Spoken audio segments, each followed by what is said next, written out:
在繁华都市的璀璨灯火下，我们沉醉于现代文明的辉煌成就。高楼大厦，车水马龙，城市的活力与繁荣似乎永无止境。然而，在这片充满活力的土地上，却隐藏着一些被时间遗忘的角落。它们曾同样繁华，如今却沦为寂静无声的废弃之城，有的甚至被称为鬼城或空城。为何在土地如此珍贵的今天，这些城市会被废弃？它们曾经拥有怎样的辉煌？又是什么原因导致了它们的没落？今天，我们会按照废弃的时间顺序，给每个城市排名，给你带来9座不一样的城市。第9名，芒崖市冷湖镇，1983年废弃。在青海的柴达木盆地心脏地带，海拔2700多米的高地上，坐落着一个历史悠久的小镇冷湖镇。这里不仅是地理要冲，更是几条重要公路的交汇点，东可至德令哈、西宁，西通芒崖、新疆，南下接近格尔木、西藏，北上则可达甘肃敦煌。冷湖镇因其得天独厚的地理位置，自古以来便是交通要道。追溯到20世纪的50、60年代，冷湖镇曾因地下蕴藏的丰富石油资源而声名鹊起。1954年，地质勘探队伍在这里发现了石油，短短4年后，即1958年，一口高产油井的成功钻探，让这里成为了全国瞩目的石油生产基地。那时，冷湖镇流传着这样一句口号：哪里有石油，哪里就有冷湖人。这句口号不仅彰显了冷湖人的自豪，也吸引了无数石油工人和家属汇聚于此。随着青海石油管理局的迁入，冷湖镇从一个偏远小镇迅速崛起，变成了一个繁华的城市。这里曾是石油工业的心脏，人声鼎沸，机器轰鸣，石油工人的汗水与笑容，构筑了那个时代冷湖镇最生动的面貌。然而，时光荏苒，60年的风雨变迁，昔日的繁荣已不复存在。曾经熙熙攘攘的街道，如今只剩下戈壁上呼啸的风声和那些残垣断壁上依稀可辨的毛主席语录。远处，山峦依旧，沉默地守护着这片土地的过往与未来。冷湖的衰落废弃是多重因素交织的结果。技术原始，开采粗放，缺乏新的储量接替，使得90年代初的石油产业步履维艰。随着油井的逐渐枯竭，加之地理位置的特殊性，人口锐减，商业凋零。1992年，青海石油管理局及其下属单位的搬迁，更是标志着冷湖繁华时代的终结。那些曾经灯火通明的街道，如今只剩下废墟和回忆。冷湖也成了名副其实的鬼城。但是，就在这片沉寂的土地上，冷湖似乎又迎来了新生。得益于其独特的地理位置、气候条件、空气洁净度和海拔高度，这里成为了天文观测的宝地，吸引了众多天文爱好者的目光。冷湖的第2个春天或许也要来到。第8名，云南怒江的栀子罗，1986年废弃。在云南怒江州的群山之间，有一个叫做栀子罗的地方，它曾是这片土地上一颗璀璨的明珠。它坐落在碧罗雪山之巅，海拔2023米的地方，一度是怒江州的政治、经济和文化中心，也是茶马古道上的重要驿站。上世纪60、70年代，这里商贾云集，文化繁荣，是怒江流域最热闹的城镇之一。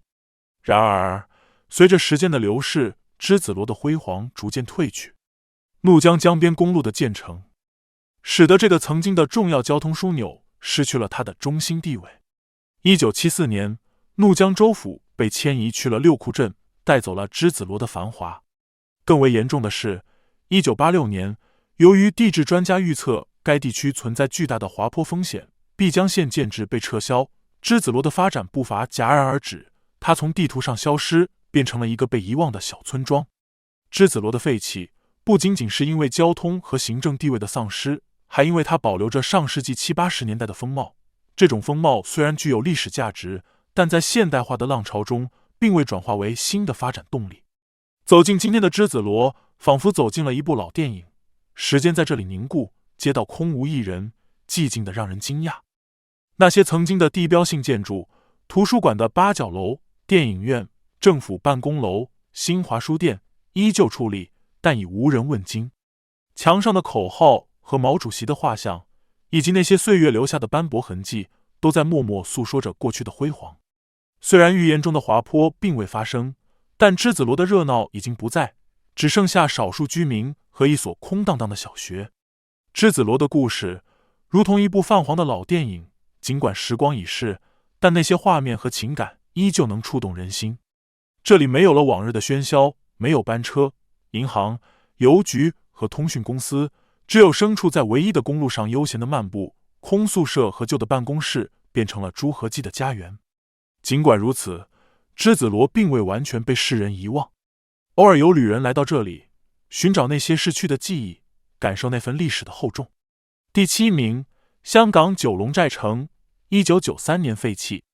九龙寨城这个名字曾代表着香港历史上一个独特而神秘的存在。它位于九龙半岛的东北部，紧邻着昔日的启德机场，是一块仅有 2.7 公顷的土地，却曾有着极其特殊的身份——三不管地带，即中国政府、英国政府和香港地方政府都未能实施有效管理的地方。九龙寨城的历史最早可追溯至宋朝，最初作为防卫外敌的据点。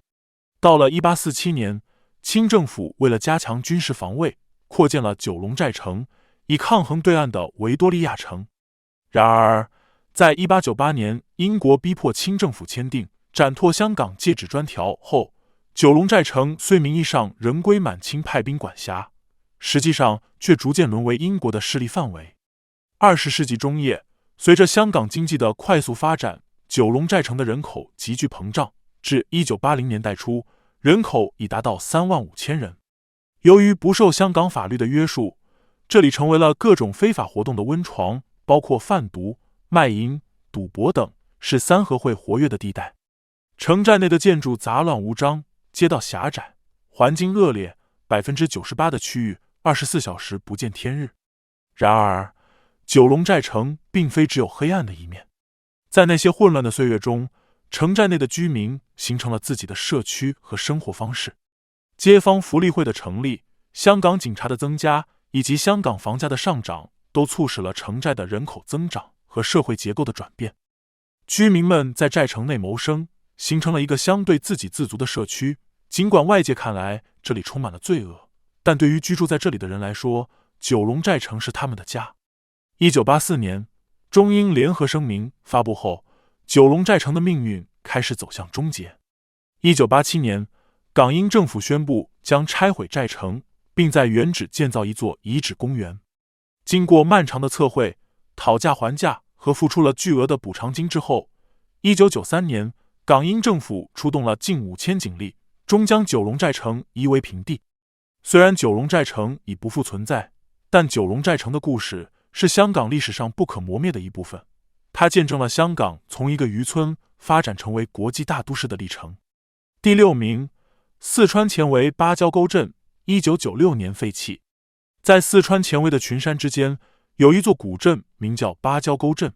它的故事与煤炭工业紧密相连。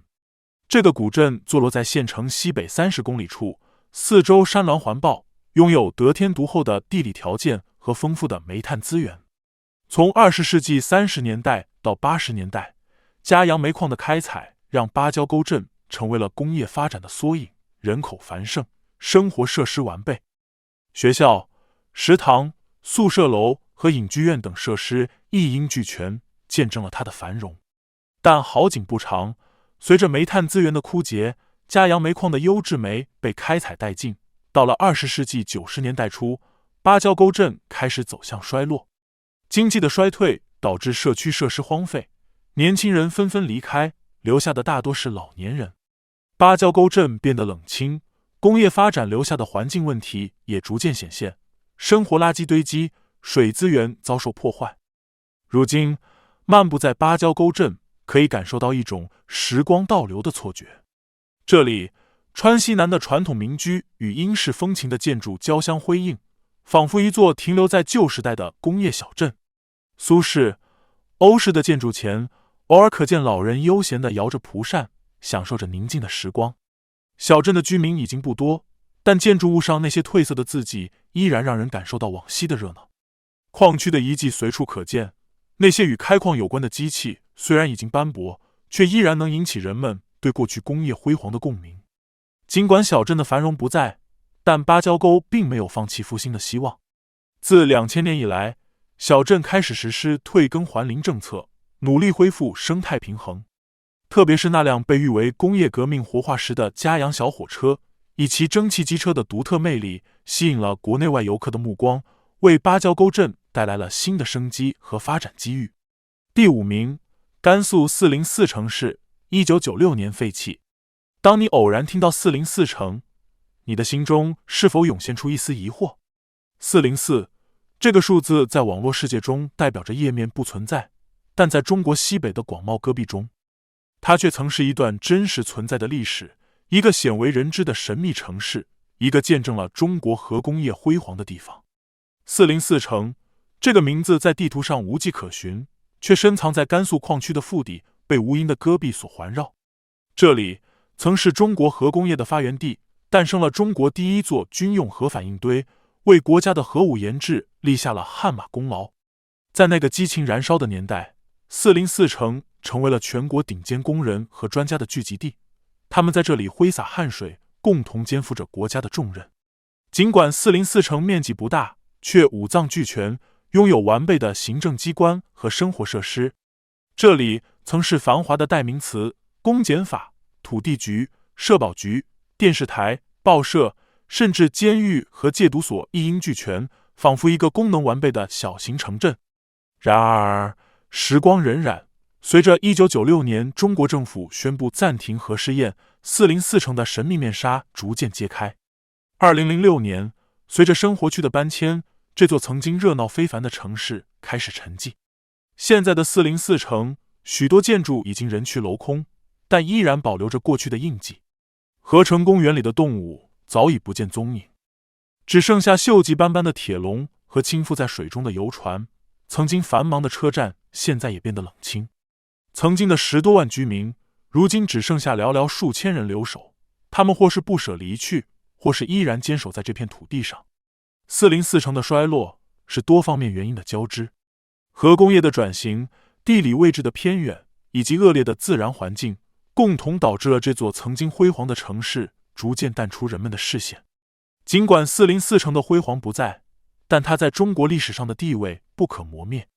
如今，这里正在转型为民用，成为一家专门处理核废料等业务的工厂，为甘肃经济的发展提供新的契机。404城的故事是中国核工业发展的缩影，也是几代人青春和汗水的见证。第4名，甘肃酒泉市的阿克塞城，1998年废弃。阿克塞城这座位于甘肃省酒泉市阿克塞哈萨克族自治县的城镇，曾经是一片繁荣之地，却因种种原因被时间遗忘。它坐落在青藏高原北部，海拔约3000米，是甘、青、新3省交界的要冲。20世纪50年代，阿克塞在这里建县，初时仅有几顶帐篷作为政府机关的办公室。随着时间的推移，干部职工们亲手烧荒平地，搬石头，打土坯，建起了政府机关办公室、民族贸易商店、学校、医院等基础设施，逐步发展成为一个具有一定规模的县城。然而好景不长，20世纪90年代中期，有关部门进行水质检查时发现地下水中含有超标的铀、土等放射性元素。此外，专家考察发现，转井镇位于阿尔金山的地震断裂带上，地壳活动频繁，历史上曾经发生过8级强震。同时，由于城区和下水道的建设，大量鼠群来到这里繁衍，导致转井镇逐渐成为鼠疫多发地区，并成为全国重点检测的鼠疫疫区之一。这些问题使得这座县城不再适宜居住和发展。1995年，国务院批准了县城搬迁的申请，新县城选在了红柳湾，海拔较老县城降低了1000米。1998年8月，县城搬迁工程基本完成。1999年9月8日，新县城在红柳湾举行了落成庆典。阿克塞城的衰落与废弃是一段令人唏嘘的历史。曾经繁华的县城，如今已成为一片废墟，残墙断壁，瓦砾遍地。但这里并未被人们遗忘。2017年，电影《9层妖塔，对这里的选景使这座小镇重新受到关注。阿克塞老县城遗址因其独特的历史背景和建筑风貌，逐渐成为丝路游的热门景点，一些影视剧组也在此取景拍摄，小镇似乎又焕发了新的生机。第3名，重庆乌溪宁长古镇，1999年废弃。在中国西南的重庆市乌溪县，有一座被群山环抱的古镇，名为宁场。它依偎在后溪河的深山峡谷中，四周是南北走向的连绵高山，街道狭窄而曲折。古镇的建筑沿河而建，多为竹木结构的吊脚楼，展现了川东民居的独特风貌。宁场古镇的繁荣源于其悠久的制盐历史。早在4、5千年前，这里就已经开始制盐，至明清时期，宁场的食盐产量已占到全川的1/4，被誉为中国10大盐都之一。那时的宁场盐造遍布，碱甘如脂，船只和竹筏在河上络绎不绝，盐商们从四面八方汇聚于此，宁场的盐品远销各地。但时光流转，到了20世纪90年代末，宁场古镇开始走向衰落。传统的制盐工艺因效率低下、成本高昂而逐渐被市场淘汰。国家在90年代中期明令禁止了平锅制盐，大宁盐厂不得不停产。失去了产业支撑的宁场，人口开始大量外迁，房屋空置，古镇的建筑也在风雨中逐渐破败。如今走进宁场古镇，映入眼帘的是废弃的房屋和空旷的街道，只有少数几户人家依旧坚守着这片土地。宁场的衰落不仅是因为产业的空心化和人口的流失，保护资金的不足也是导致现状的重要原因。乌溪县作为一个山区小县，财政力量有限，难以投入足够的资金进行古镇的保护和修复。尽管曾有企业试图参与宁场的文旅开发，但由于保护和盘活周期长，成本高，加上基础设施整修维护后未能持续投入，保护规划难以落地，宁场古镇的保护和振兴之路仍然充满挑战。第2名，甘肃玉门老城，2003年废弃。在中国西北的辽阔土地上，甘肃玉门老城静卧于历史长河中，它的故事穿越了新石器时代晚期，直至20世纪，因石油而声名鹊起。玉门这个名字不仅代表了中国历史上的第一座油田，更承载了中国石油之城的荣耀，以及铁人王进喜的不屈精神。20世纪初，玉门老城因石油工业的兴起而发展，随着1939年新中国第一口油井的诞生，这里迅速成为全国瞩目的焦点。随着石油工业的蓬勃发展，大量人口涌入，城市规模迅速扩大，经济繁荣，社会发展兴旺。玉门人的眼中，当时的城市发展相当不错，人们都住上了更舒适的楼房，用上了液化气，甚至带动了旅游业的发展。每逢节假日，城市里人潮涌动，热闹非凡。然而，就是这样繁荣的城市，又是为何由盛转衰？成也萧何，败也萧何。玉门老城因石油而兴，也因石油而衰。玉门油田作为中国石油工业的摇篮，经历了近70年的开采历程，终因资源逐渐枯竭而面临挑战。随着石油产量的减少和经济效益的递减，玉门市的经济发展遭遇重创，居民的生活水平也难以为继，昔日的繁荣不再。为了寻求新的发展机会，不仅外来务工人员，连当地居民也纷纷选择离开，迁往他处。玉门的衰退过程可以追溯到1990年代的土哈油田会战，那是玉门人口大量外迁的开始，许多人迁往新疆等地寻求新的生活。然而2003年市政搬迁及玉门油田生活基地的迁移，对这座城市来说更是沉重的一击。这一系列变迁使得玉门老市区人口锐减，几近成为一座空城。老城区的房价直接跌到了1平方千元的地步，有些地方甚至能2万块43厅位于城区的房子。按照现在动辄5位数1平的房子来说，这简直无法相比。即便如此，到这里买房子的人少之又少，一来经济不景气，二来没有很好的发展空间，甚至整个城市都快成了空城。这里房子虽然便宜，但是买来毫无用处。曾经熙熙攘攘的街道，如今变得寂静无声；曾经灯火通明的住宅，现在多数门窗紧闭。然而，即便在这样的背景下，玉门老城并未完全失去活力。老城区依然有超过15000人居住，他们大多是对这片土地有着深厚情感的原住民和退休工人。第一名，台湾三芝，2008年废弃。三芝区，这个位于台湾新北市最北端地沿海小镇，曾经因为其独特的飞碟屋而闻名。这些飞碟屋始建于上世纪80年代，原本的设计理念是仿照芬兰建筑师的作品，希望依靠其奇特的造型吸引游客，打造成一个度假村。然而，由于施工现场一系列神秘的死亡事件，工程最终被迫停工。据说当时的许多工人在并没有表现出抑郁等症状的情况下跳楼自杀，而且还出现了多起车祸。当地人传言，这里的地下曾是荷兰人的墓地，有些建筑工人声称他们看到了鬼魂。而这些传闻也让三芝一度被称为鬼镇。因为很多年没有人打理，这个景区现在的样子确实非常萧条，加上这里的建筑都是外星飞船的模样，就更显得诡异了。在多年的风吹雨打当中，这里的建筑大多数已经残破，有的甚至已经倒塌一半，风吹过的时候会发出呜呜的响声，确实有点灵异屋的感觉。然而，三芝区的衰落并非仅仅因为飞碟屋的荒废。随着时间的推移，加之1980年的石油危机影响，导致当时的开发商陷入经济困境，项目被迫停工，这些因素共同导致了三芝区的逐渐衰落。尽管飞碟屋在2008年已经被拆除，但他们留给后人的除了一段离奇的历史，还有对那个时代的无限遐想。如果这里没有废弃，一定会是一个很不错的旅游景点，只可惜现在是流浪汉们的根据地。在中国广袤的土地上，许多城市曾经因丰富的自然资源而繁荣一时，但随着资源的枯竭，它们逐渐走向了衰败。它们见证了工业化浪潮带来的繁荣，但也经历了资源耗尽后的经济萎缩和社会撤退。城市规划的变动、政策的转向、环境的恶化以及自然灾害的侵袭，都是导致这些城市最终被遗弃的重要原因。然而，即使在荒废之中，这些城市依然保留着历史的印记，诉说着过去的辉煌与现实的挑战。你知道中国还有哪些城市被废弃了吗？欢迎在评论区留言。